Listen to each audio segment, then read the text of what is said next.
Tell you what is it that helps and support terrorist groups like Al-Qaeda, Daesh, and where do these people come from?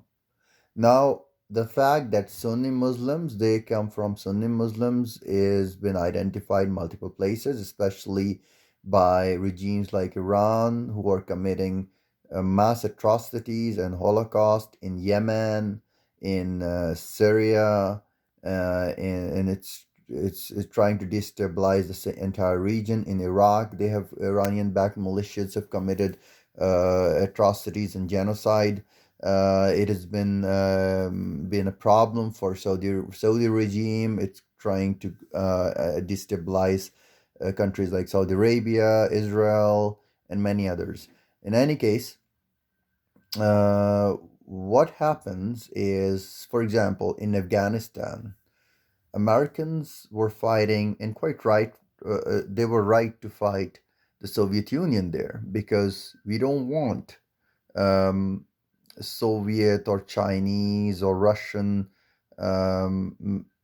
philosophy or kind of rule they have to be spreading throughout the world. So Americans were trying to stop the Soviet invasion, and they were using these groups or these people who were willing to fight Soviet occupation of Afghanistan. Among those people was Osama bin Laden, and his group was receiving a lot of training and military equipments from Americans to fight the Soviet.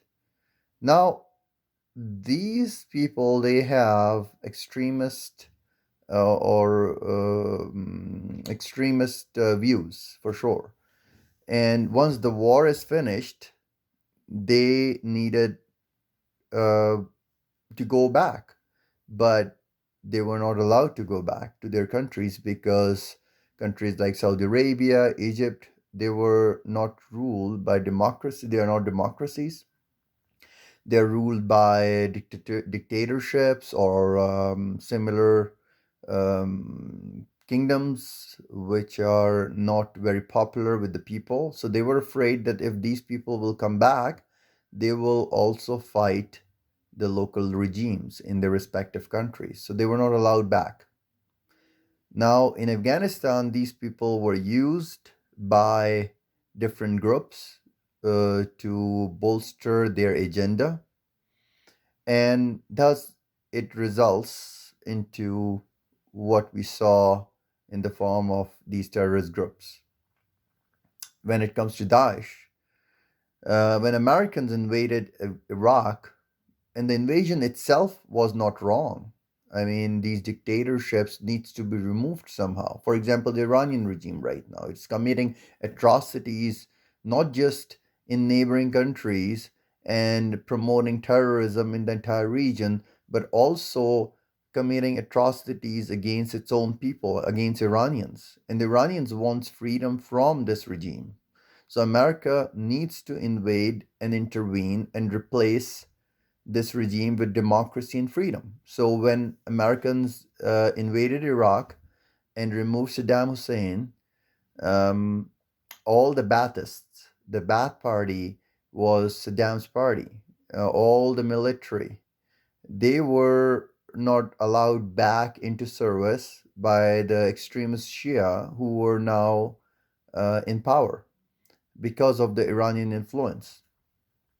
All those people were used by these groups like Daesh, and that's how Daesh becomes so popular and so powerful. So in Afghanistan, it was the militants who were fighting the Soviet Union when they were not allowed back into their own countries, and they were stuck in the middle of nowhere after the war, after Soviet Union was removed from Afghanistan, resulted in the formation of Al Qaeda or groups like that.